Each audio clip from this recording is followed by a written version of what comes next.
Well, hey there, Mama, and welcome back to the Moms Overcoming Overwhelm podcast, episode number 152. I'm Emily McDermott, and I'm here beside you on this journey as we work together to declutter your home, head, and heart. I'm very excited today to bring you a snippet of a coaching call that I had recently. I offer both virtual and in-person decluttering and professional organizing help. If you live in the greater Washington, D.C. area, I would love to meet you in your home and do an in-home assessment so that we can come up with a plan of attack. But also for virtual calls, we can do a conversation about mindset shifts that might need to happen, which is really what Vanessa and I talk about on this call. And also we can look tactically at one or two areas in your home and come up with an action plan for that. So I'm really excited to bring you this conversation. Vanessa has 8 kids, ranging from 2 that are out of the house, 4 teenagers, and then 2 little ones that are 3 and 5. So she has a wide range of ages in her home. And we talk about getting family members on board, including her husband and also her kids. We talk about the struggles with her owning a resale shop and wanting to bring stuff into her home instead of having it at the resale shop, and how we can really prioritize what matters most and have that why that can drive our decisions about what we keep and what we let go of. So without further ado, grab that notebook and pen and let's dive into my conversation with Vanessa. Hey there, Mama. Are you tired of all the stuff crowding your home, calendar, and mind? Do you wish you could say goodbye to the endless to-do list running around in your head? Want to declutter but don't know where to start? You're in the right place. Welcome to Moms Overcoming Overwhelm, where you will find proven and practical solutions to declutter your home, head, and heart. Hi, I'm Emily, a wife, boy mom, and simplicity seeker.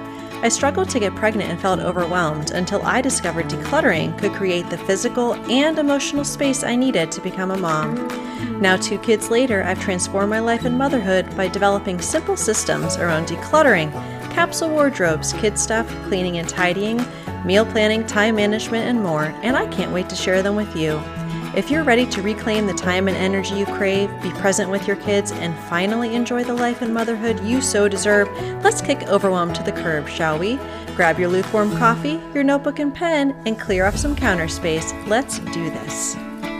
So, I'm sure you have nothing going on in your life because you're a mom of 8. just sitting around doing nothing. Just kidding. But I know that the main things you were talking about were kind of getting people on board and then also kind of bringing stuff into the home when you own the resale shop. And so I thought we could just sort of dive in. I did email you some podcast episodes to listen to that I've done. Most of them are short. Anything that's a solo episode is 15 minutes or less. Anything that's like a interview is 30 minutes, but you can always listen to it on 1.5 speed if you want to. But those are just kind of supporting, the things that I talk about with clients. So why don't you tell me a little bit about struggles as far as like everyone being on board, and is that for decluttering or just kind of keeping up with the home and those systems, or what would you say it was, like more decluttering or more like keeping up with systems in the home? My kids are really good about decluttering because I honestly feel like, Emily, because I have so many kids, and especially when they were younger, I really was well diverse and flexible and always strategized systems and had things in place. Like certain kids had certain colors of towels, so I knew whose towel belonged to who, and a certain amount of cups or colors for drinks, and like all the organizational stuff, like the Monday through, the 7-day wardrobe thing, cubby for each kid, and getting things ready the night before, and doing all of the things, right? So kind of back up a little bit. My kids now are 24 to 3-year-old. Okay. And so I currently have 2 young adults who don't live in the home. And then I have 4 teenagers that are a freshman to a senior. So every year for the next 4 years, having one graduate. Being Hmm. that said, so the first six were very close in age. They were stair steppers. It was very easy to entertain and to organize and to declutter and things like that because, they did a lot of the similar things. Now they're all teenagers and adults. They have different interests. They have different things they like and different things they want to hold on to and things like that. So, and now it's not as easy as like, let me help them declutter. It's like I have to respect, I also want to respect the things that they value. And that's important to me. But I also want them to know like we can't keep everything either because I'm not somebody who is I'm more so now, because I'm an older mom with my 3 and 5 year old, more sentimental with some things that I necessarily wasn't with my older kids.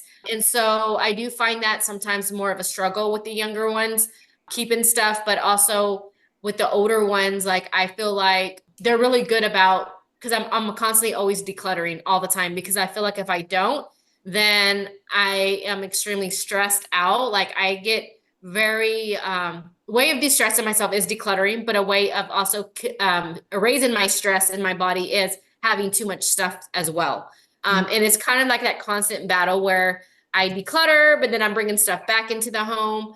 And so when I say getting like people on board, I have a vision and I have a aspiration to homeschool my 2 younger kids, Hmm. and to do travel the world in our RV for some time and possibly do short-term living in an RV, but I know that the belongings and the things have to go. So those are things that I've been really working, not no semester with my kids because they all plan the four that I have in home that are in teenagers now. They do plan on going to college and stuff like that, but more so with my husband. Like he loves gadgets, he loves tools, he loves, like certain things he likes to collect. And I'm like, we can't take this with us on the road. So we have to stop. So it's kind of more that he's gotten a lot better on being on board with releasing things. And more so now that I have a resale shop. I was doing that because I was selling on Kidizen and Macari and eBay and things like that, because I had lots of kids and I had items. And I like to tell people like I rip my kids' clothes because when they outgrew it, I would resell it. So basically, I would recoup whatever I spent, because I also bought it secondhand, but then sometimes I would make a profit off of it and things like that. So I opened this resale shop once my little ones became, because it's only since February that I've had this shop. So it's fairly new. So I'm learning even systems and organizations in my shop as well. And so what I know is like I find things that people donate because it's a donation based shop. And I'm like, ooh, I like this. And so I've tried to do like if I bring one thing in, I have to take 3 things out kind of thing. But being that there's 8 of us in the house, it still adds up, right? But I do want to simplify my life. And I know I'm in a season where I need to do that for my own mental health and my well-being.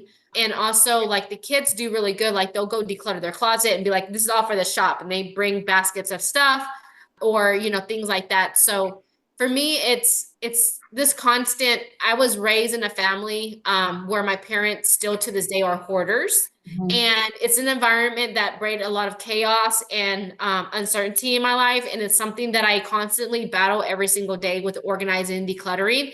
Like I spend a lot of my time doing it and it consumes a lot of my time. And I'm almost like in a hamster wheel. Like I feel like I cannot ever do enough of the organizing or the decluttering.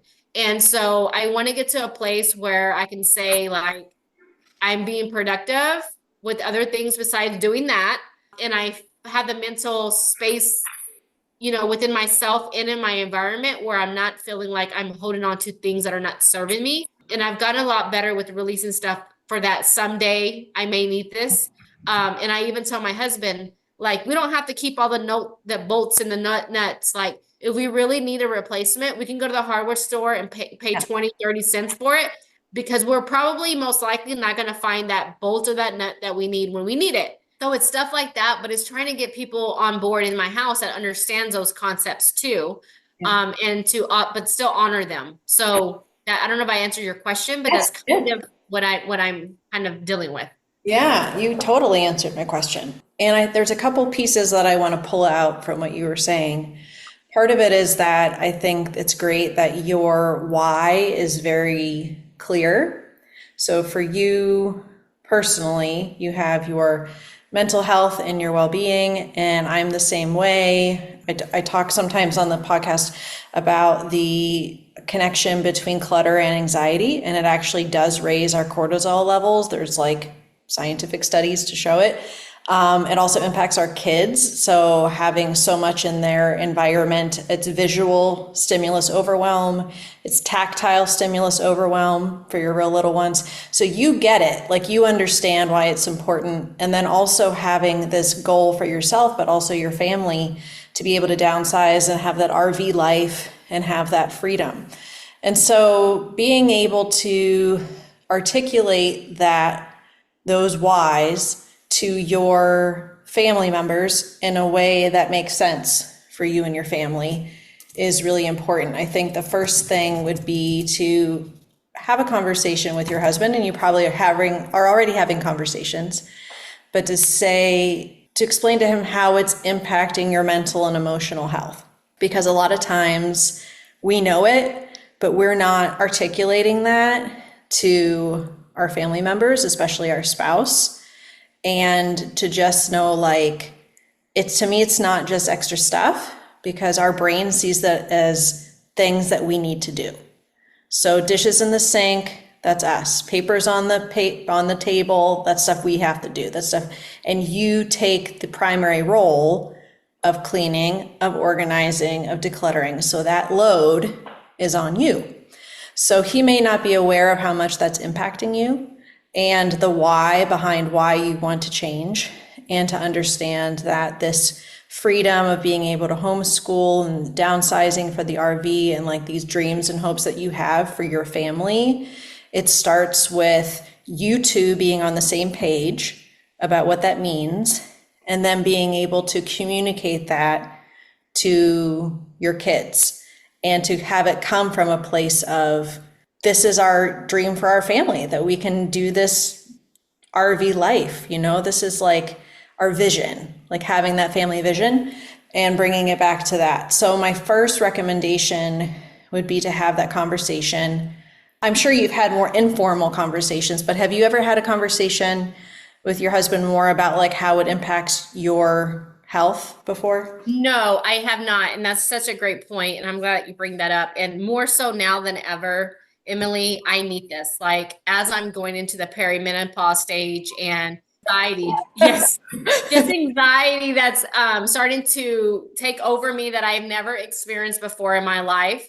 And this is just like one more burden, right? That, I'm constantly like, what do I have to declutter? I don't like the way that this area is looking. Like, I feel like there's too much stuff here. And I just walk into this space sometimes, and I just feel overwhelmed. And I'm just like, okay, this is what I can control, right? I can control my space. And I do, which is funny because it leads into the next thing, which is my retail shop. We have like 900 square feet.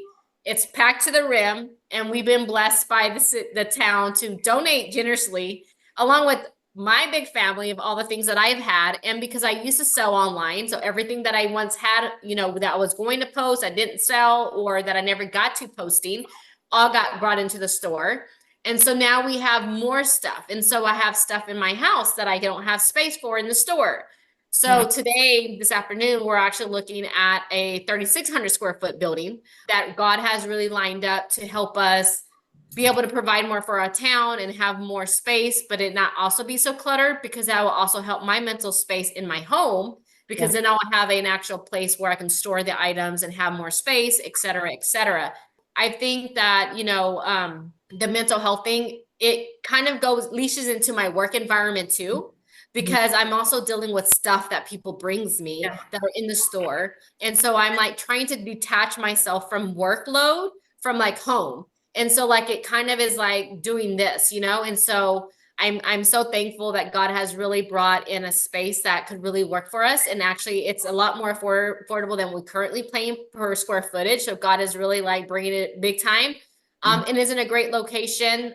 We're kind of like a little bit more out. So it's just, everything's going to work out beautifully. But my whole thing is like, I feel like I'm getting a little bit more stressed. And during this perimenopause stage, like I was talking about, like, I feel like in my body is like telling me like, this is what I need to do. Like, I really need to get more serious about minimalizing things and having boundaries with myself. Like, no, I'm not bringing this home. No. And I've gotten a lot better because I'm like, I tell people when they pick something up that I really wanted to bring home, I'm like, I'm so glad you bought this. Cause if it didn't sell today, I was going to take it home. And then, I mean, it's just being for real, you know? And sometimes I just can't, I just like, I'm going to take this. But I know too, like I tell myself, okay, I'm going to take this home. It's going to be a decor or it's going to be an item. And when I'm done with it, I'm going to bring it back and somebody else is going to have it. So that kind of alleviates some of that, you know, but at the same time, going back to have I had the discussion about how it affects me mentally and my health? No, but that's a great perspective because my thing is like, well, if we're going to RV our kids and go travel and let them actually see things in real life as we educate them, right? And world school them, we can't take this stuff with us. But I haven't really brought it into the now. Like, how is it affecting me right now? And why am I really wanting to do that? So that's a great point. Yeah, I think the other thing is that when it comes to feeling the overwhelm of all the stuff that you have in the home, obviously it's like understanding the flow of what is coming into your home and why. So part of it is that, you know, because of the work that you're doing and because of this ability to be able to bring it back to resell, it's easy for you to justify being able to have something, you know, for a bit, because it is very low or fairly low cost to you financially. So you see like a vase that's really pretty and you're like, oh, I like that. And it's, you know, fairly inexpensive and I'm the boss. So I guess I could also make it less expensive if I wanted to, right? And you bring it in. But what you're not really maybe taking into account is that there's more than the cost of just the item. There's a cost of you maintaining it. There's a cost of you finding it. There's a cost to you cleaning it or cleaning around it. There's a cost of your time and your energy and your focus, every single thing that you own in your home, and even the things that are owned by your children, because it flows up to you as the CEO of your household. Those are all things that are in that like mental, emotional load that you are carrying. So when you have a vase that's really pretty, asking yourself, is this serving the greater why? Like, is this bringing me closer to my RV life? And chances are the answer is probably no. And it's not to say that you can't have nice things and you can't have gorgeous, beautiful things in your home, but you have to remember that everything has a cost. And it's not just, well, it's, you know, inexpensive, so I'll just bring it into my home. So I think understanding the true cost of the item is one thing to think about. The other thing I want to say real quick, I think just kind of understanding, you know, your background. And I talk to a lot of people whose parents have hoarding tendencies or they do, you know, they are diagnosed, you know, as hoarders. And just understanding that even though you've worked really hard to like go the complete opposite direction and to really stay on top of things, there's probably some aspects of that when it comes to finding security in stuff that may possibly be going on. It's kind of hard to tell, but just to be understanding like, well, why do I want this? Is it because it's a good deal?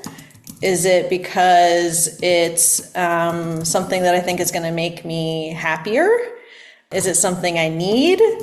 Right? So just kind of like taking that pause moment to understand your motivation for bringing something into your home can help you maybe to make sure that you're being really intentional about that, because it's hard. It's hard, especially when you have kind of more like ingrained habits and everything.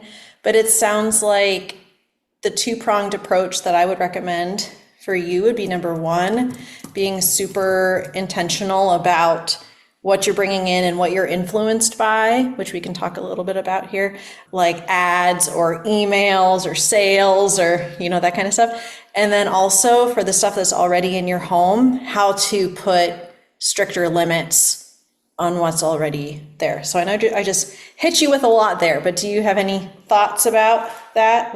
What I was just talking about? No, I think that's great that you brought up, like it is bringing me closer to my goal, right? Of, living RV life, for a while and trying to figure out where we want to end up or what's next for us, as we raise our two smaller kids.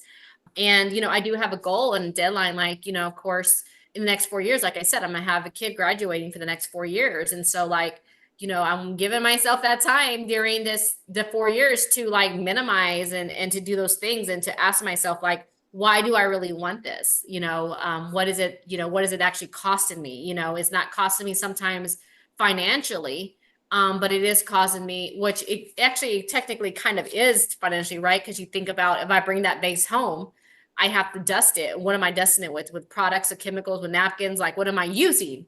So it's kind of like digging deeper and really asking me these questions, really kind of gives me a different sense of direction. Because to me, I'm thinking, I mean, I'm lending it, I'm borrowing it. Like, I'm not paying for it. It's free, right? But is it really free?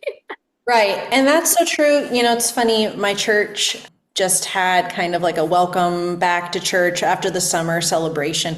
And they're like, everyone that's here today gets a free t-shirt, and everyone's like, yeah. And so normally, like, the free swag, and everyone's like, yeah, free swag. And for me, I'm always like very intentional about that. And then I thought, oh, okay, well, the shirt I had from my church, like I got a weird stain on it and I haven't been able to wear it to church. I'm like, okay, well, I need a replacement. Like, I'll take a shirt. But not just kind of like, there's so many, especially with the work that you're doing, there's so many things. Like, the influx for you is very strong, and it's hard to like separate out the flow coming into your home from the flow coming into the shop. And so, in as much as you can minimize the flow coming into your home, and even with your littler kiddos, understanding, like, I'll give you an example, kind of moving to like the boundaries side of things.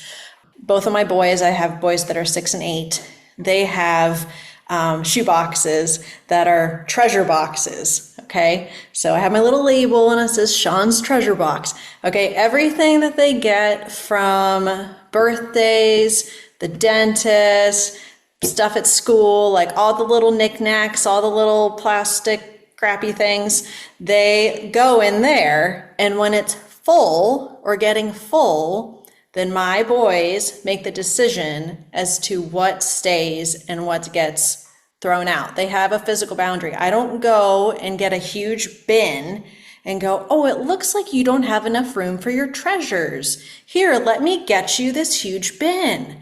No, they know that this is the boundary because we set the boundary based upon the value of that to us, okay? So that's a perfect example of like, if there is a category of stuff that is overwhelming you or your kids, to be able to figure out what is a physical boundary that we can use based upon how important that is to you. Because if you are a bookworm and you want 2,000 books in your home, I'm not going to tell you not to have 2,000 books if the importance of those books is worth that to you. But it needs to be in alignment with what actually matters to you. So the physical boundary part, it really is being able to make decisions within that boundary and be like, I don't want to manage more than a bookshelf of books. So we're going to start with the things that we love and that we read the most and that matter most to us. And if there's not enough room, it's either going to the resale shop or I'm using that out of sight, out of mind bin. So for like 30, 60 days, I'm going to put it away. And if I don't miss anything after 60 days, they're getting donated.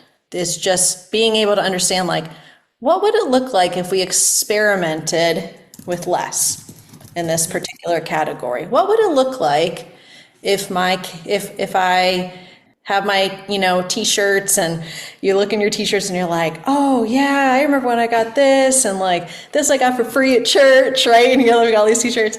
You're like, what would it look like if I just rotated 15 t-shirts for the next month and see if I miss any.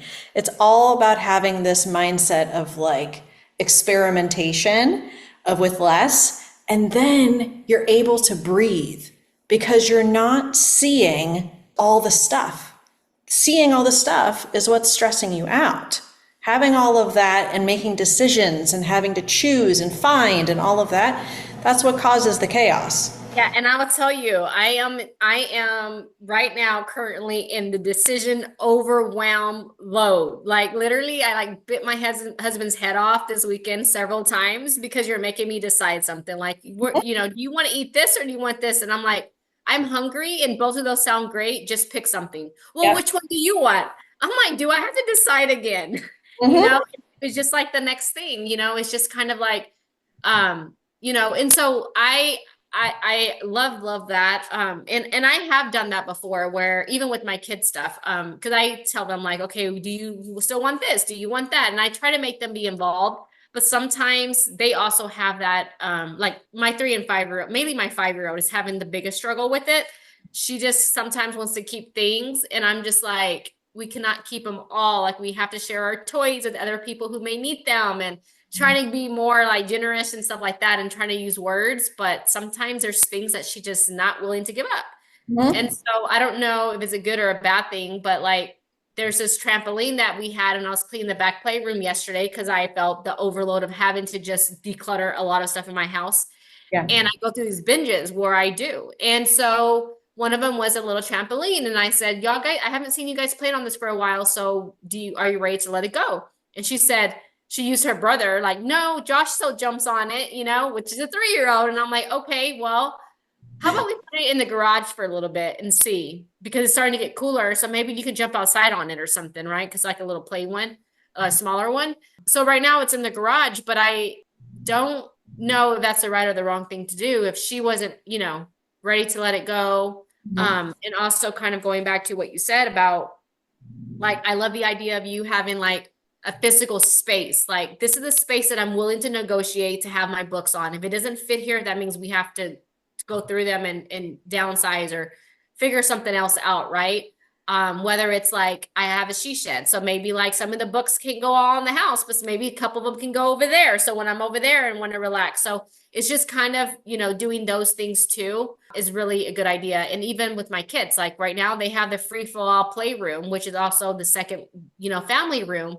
But it's like, really, maybe I need to be like, okay, we're going to downsize our space. And this is the shelf that you have, Amelia. This is the space that you have, Josh. Like, what can we fit in here? And trying to do more of like the toy rotation, right? And doing that as well. Because I find it more and more now, our kids tend to go to electronics, or they want our phone, or they want our tablet, and I'm like, no. But whenever I, try to get them to play, and it's less stuff, I do notice they play better, so I think that's important as well. No, you're absolutely right. And a couple things just regarding that. Like, I understand that some kids are more sentimental, holding on to things more, and that is totally normal, especially for the 5-year-old in that age. And certainly there's a lot of different like ways that you can approach it. Sometimes when I have worked with parents that have young kids and they're kind of figuring out how to approach their rooms, or if your kids are like sharing a room or whatever, it's kind of like, okay, wow, what could we do in here? What would be super fun to play in here? Oh, okay, well, it's really hard to be able to play that because we have our stuffed animals all over the floor. Wouldn't it be cool if we actually had room to do X, Y, and Z in here? Or sometimes I've asked kids like, is there anything that you wish you could do in your room, but it's kind of hard because there's so much stuff in here? And being able to be like, if you want to be able to enjoy your space and be able to move in your space and do these things, then it might be that the stuffed animals that we have are just going to be the ones that you sleep with, or the ones that are going to be on your bed. And then the other ones we're going to put away for a little bit. Again, we're not getting rid of them. We're just going to kind of see what it's like to have these. And probably 60 to 90% of the time, depending on the kid, they don't miss it. They don't ask for it. And then it's like, then you can kind of make that decision about what you do with it. But I feel like the kids, like they need that breathing space, that mental space. And what you were talking about before was decision fatigue. And decision fatigue is like you have spent the whole day making decisions for yourself, for your kids, for your business. And so the last thing you want to do at the end of the day is have to make decisions. But the less stuff you have, the less decisions you have to make because there's just less stuff. Like if I have 10 shirts, I can make my choice and what I get dressed in, in the morning a lot easier than someone that has like 50 shirts. Like I do this because I'm like, that's one thing that I have not been able to really conquer well is I love to get to a point where I have a capsule wardrobe and I minimize my stuff. And that's just like, that would be like heaven on earth for me. Best thing ever. I have a few episodes on that are just really tactical about like what to do. And again, it's all about physical boundaries. So for me, even in like the closet, I'm like, my shirts are going to be 10 hangers that go in this spot. I'm going to pick my favorite 10. My favorite 10 shirts that fit me, that work right now, that go with other things. And you can just like, again, experimenting. It isn't like, oh my gosh, I can't let go. I'm scared. I don't want to. It's like, no, I'm just having what's in my closet represent what fits me and what I love to wear right now. Someone I interviewed said it's like the boutique you shop from every day. Like if you went into a store and nothing fit you and nothing was in your size or colors or anything you liked, like you wouldn't want to go in that store. And so our closet is like the boutique of what fits us now and what we like now, and just kind of limiting that to make the decision. You have to, again, go back to the why. And in that case, the why is decision fatigue. Like you want to have the mental clarity to be able to like enjoy talking to your husband at the end of the day and not be like you said, because I've done this with my husband too. And I'm just like, I just don't want to choose. Like just order something. I could care less. I'll eat oatmeal. Like it doesn't matter to me. So yeah, I can totally direct you to some resources on the wardrobe side of it for sure. Yes, absolutely. I would absolutely love that. 'Cause I go in my closet now and I'm like, Yeah. which is funny, like a lot of times, I will put a t-shirt and some shorts on or whatever, workout pants or whatever, and I go for my walk. And Mondays and Tuesdays are my days that I'm like kind of not like dressed up and stuff like that.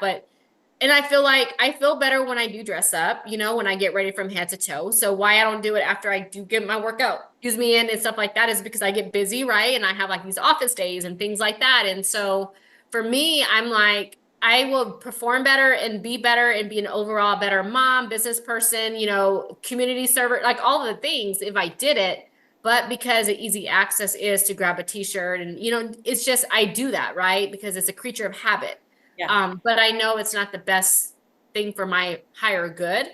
But I feel like if I minimize in that area as well, then I don't really have a choice, And it's the same thing when it comes to pajamas. Like, why do I have, I don't know, 12 pairs of pajamas? Like, there's only 7 days in a week. Like, That is true. That's true. Yeah, a lot of times when I'm helping people with their wardrobe, I just talk to them about like the frequency in which you do laundry. Now, obviously with like a larger family, it might be different, but if people are doing laundry, let's say on average, I do mine every day because I'm just weird that way. But if people did it like once a week, then you would, assuming that maybe something got dirty during the day, you would just need like 14 of whatever it was, and that's like the most you would need if they got dirty every single day. So it's just like, okay, I'm going to pick my 10 to 14 pairs of pajama pants that are in the best shape, put them in the bin. 10 to 14 best pajama shirts, put them in the bin. The rest of them, if they're not in great shape, then maybe I'm just, throwing away, or maybe they can go to the resale shop or something, or just donate them. But it's kind of dependent a little bit on laundry, like how frequent that is. Yeah, so in our household, everybody does their own laundry. So they're all assigned a day. So they all have a laundry day. And if you missed your day, you better ask your little, sibling if you can put it in with whatever you need. If not, I'm sorry. And if it's your responsibility to switch days if you have an activity that afternoon, et cetera, et cetera. So they all do that. And then I wash mine once a week. So I can do it. It's just a matter of like, that's probably my biggest struggle is that area. And even for my small kids, obviously they don't shop for themselves and they don't dress themselves quite yet. I mean, my 5-year-old tries to, but it's just like I just have even too much stuff for them, and they tend to usually wear the same thing over and over again. But that dress is so cute though, you know? I hope you enjoyed that conversation with Vanessa. It was a little echoey because I was recording it in my basement, and also the clicking was the clicking of my keyboard as I was taking notes. So appreciate if you were able to deal with those things as you were listening. I think it was a great conversation, and it's just one example of the types of things that we can discuss in a coaching call. Now, I am going to be increasing my rates for coaching starting October 1st. So if you want to take advantage of my last call pricing for virtual decluttering to work on some of these mindset things you need help with, head on over to simplebyemmy.com/coaching, and you can sign up for a time slot there so I can coach you just like I have coached Vanessa. So I will see you next week. Bye for now.